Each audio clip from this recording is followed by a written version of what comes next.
আসসালামু আলাইকুম বন্ধুরা, চলে এসেছি প্রতিদিনের মতো নতুন এক রেসিপি নিয়ে। আপনারা দেখছেন গ্রামের মেয়ে রান্না ইউটিউব চ্যানেল। আমার এই ছোট্ট চ্যানেলে তোমাদেরকে অনেক অনেক স্বাগত জানিয়ে আজকে রেসিপি শুরু করছি। বন্ধুরা, আজ এমন একটা সুস্বাদু রেসিপি তোমাদেরকে শেয়ার করব, আশা করছি খুবই ভালো লাগবে। তাহলে চলো আজকে রেসিপি ঝটপট শুরু করে দিই। কি রেসিপি করব তোমাদের একদম উনুনের কাছেই দেখাবো বন্ধুরা।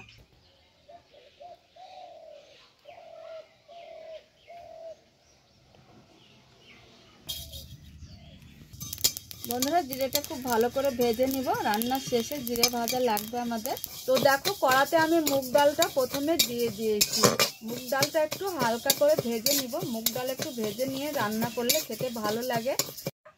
মুগ ডাল ভেজে ঢেলে নিয়েছি। ওই গরম কড়াই দিয়ে দিব রান্নার রেগুলার সরিষার তেল পরিমাণ মতো, মানে কালো জিরা আর 3টে শুকনো লঙ্কা গরম তেলে দিয়ে দিব। বন্ধুরা, মূলার শাকের জন্য এইখানে আমি মূলা কেটে ধুয়ে ছোট ছোট টুকরো করে নিয়েছি। এবার গরম তেলে ফোড়নে দিয়ে দিব মূলাটা। এর মাঝে দিয়ে দিব সামান্য আমি একটু বেগুন কেটে রেখেছি। বেগুন একটু হালকা করে বেগুন মূলা সব একসঙ্গে ভেজে নিব। পরিমাণ মতো হলুদ। বন্ধুরা, এত টেস্টি হয় রেসিপিটা, খেতে দারুণ লাগে। মূলার শাক এইভাবে যদি রান্না করা যায়। মূলো দিয়ে বেগুন দিয়ে ভেজে নিয়েছি, ভাজা হয়েছে। এবার তুলে নেব। কড়াই দিয়ে দিব জল। এবার দিয়ে দেব গরম জলে মুগ ডাল। তো বন্ধুরা দেখো, এই যে মূলার শাকটা আমি ধুয়ে পরিষ্কার করে খুব সরু করে কেটে নিয়েছি। আর মূলার যে ডাঁটাগুলো থাকে সেই ডাঁটাটা কিন্তু বাদ দিয়ে দিতে হবে। মূলা শাক এমন সময় আছে যে মূলা শাক কেউ কেউ খেতে পছন্দ করে না, একটা গন্ধ থাকে মূলার শাকে, আবার কেউ কেউ খুব ভালোবাসে। তো দেখো, মূলা শাক কেটে নিয়েছি। কাটা শাকে দিয়ে দেবো পরিমাণ মতো একটু লবণ। লবণ দিয়ে শাকটা মেখে রেখে দিব জল ঝরানোর জন্যে। এইভাবে একটু ভালো করে চটকে চটকে মেখে নিতে হবে। এখন মুগ ডালটা মুগ ডাল ফুটে গিয়েছে। আর এইখানে যে মূলার শাকে লবণ মেখে রেখেছি, দেখো জল ঝরেছে। এই মূলার শাক এইভাবে একটু নিচড়ে নিতে হবে। দেখো, এই যে এইভাবে জলটাকে বের করে দিতে হবে। আর মূলার শাক মুগ ডালে দিয়ে দিব। এইভাবে সবটা এইভাবে জল নিচড়ে নিচড়ে দিয়ে দিব। কতটা জল ছেড়েছে দেখো। তো বন্ধুরা দেখো, মূলার শাকটা দিয়ে দিয়েছি মুগ ডালে। এই যে এইভাবে একটু খুন্তি দিয়ে মিশিয়ে দিব। আর জল লাগবে, এখানে জলও দিয়ে দিব।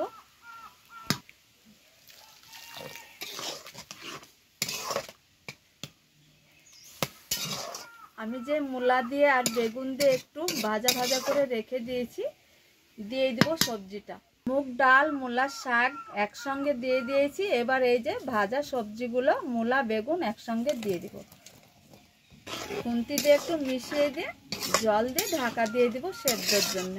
দেখো, সবজিগুলো দিয়ে মুগ ডাল সব কিছু একসঙ্গে খুব ভালো করে ফুটিয়ে নিয়েছে। এইখানে দিয়ে দিব ঝাল বুঝে কাঁচামরিচ।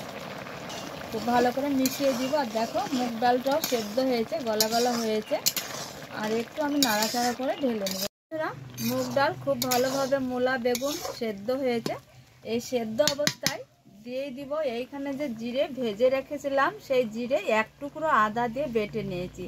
এই বাটা মশলাটা একটু দিয়ে দিব। খেতে কিন্তু এটা দেওয়ার কারণে খুবই ভালো লাগবে।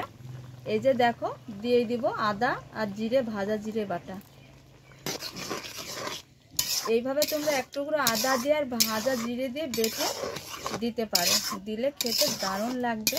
এবার খুব ভালোভাবে খুন্তি দিয়ে মিশিয়ে নেব। সবজিটা রান্না করে ঢেলে নিয়েছি। সবজি তেলে দেওয়ার জন্য কড়াতে দিয়ে দিব সরিষার তেল। এবার দিয়ে দিব সামান্য জিরে ফোড়ন। দিয়ে দিব থেতো করা রসুন। রসুনটা খুব ভালো করে পুড়িয়ে নিয়েছি। এবার দিয়ে দিব সামান্য একটু হলুদ। এবার সবজিটা দিয়ে দিব। এবার দিয়ে দেবো স্বাদ বুঝে একটু লবণ। দেখো বন্ধুরা, কতটা লোভনীয় তরকারি হয়েছে আজকে। দেখো রেসিপিটা কতটা লোভনীয় হয়েছে। আর এইভাবে মূলার শাক যদি রান্না করা যায়, যে কেউ বাড়ির সবাই এক থালা ভাত কিন্তু চেটে পুটে খেয়ে নেবে। যে এত সুন্দর একটা লোভনীয় রেসিপি হয়, দারুণ লাগে, একদম হোটেলেও পাওয়া যায় না এই রকম রেসিপি বন্ধুরা। আর বাইরে যখন আমরা কিনে খাই তখন আমাদের মনে হয় বাড়ির কথা, কতটা আফসোস হয় যখন কিনতে যাই বাজারে। তো দেখো সামান্য অল্প কিছু সবজি দিয়ে কতটা লোভনীয় রেসিপি বানিয়েছি বন্ধুরা।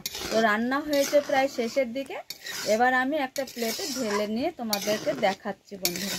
তো বন্ধুরা দেখো মূলার শাক রেসিপি একদম রান্না শেষে প্লেটে তুলে নিয়েছি। দেখো কতটা লোভনীয় হয়েছে বন্ধুরা। গরম গরম ভাত, গরম রুটি সব কিছুর সঙ্গে খেতে কিন্তু দারুণ লাগে বন্ধুরা। এতটা স্বাদ আর এত সুন্দর হয়েছে রেসিপিটা, দারুণ হয়েছে। মূলা শাক কেউ কেউ সময় ক্ষেত্রে পছন্দ করে না। তো বন্ধুরা আজকে মূলা শাক রান্না করে রেসিপি তোমাদের সঙ্গে শেয়ার করেছি। কতটা লোভনীয় হয়েছে, দারুণ লাগে খেতে। একবার এইভাবে হলো মূলা শাক রান্না করে তোমরা খেয়ে তবে আমাকে কমেন্টে জানাবে বন্ধুরা। তো যদি আজকে মূলার শাক রেসিপি তোমাদের ভালো লাগে অবশ্যই লাইক কমেন্ট শেয়ার করবে আর চ্যানেলটা সাবস্ক্রাইব করবে। আজকের রেসিপি এই পর্যন্ত, এইখানেই শেষ করছি। তোমরা যে যেখানে থাকো ভালো থাকো, সুস্থ থাকো, আর এতক্ষণ ধরে আমাদের সঙ্গে থাকার জন্য তোমাদেরকে অনেক অনেক ধন্যবাদ। তাহলে আজকে এই পর্যন্ত এখানেই শেষ করলাম। তোমাদের টাটা।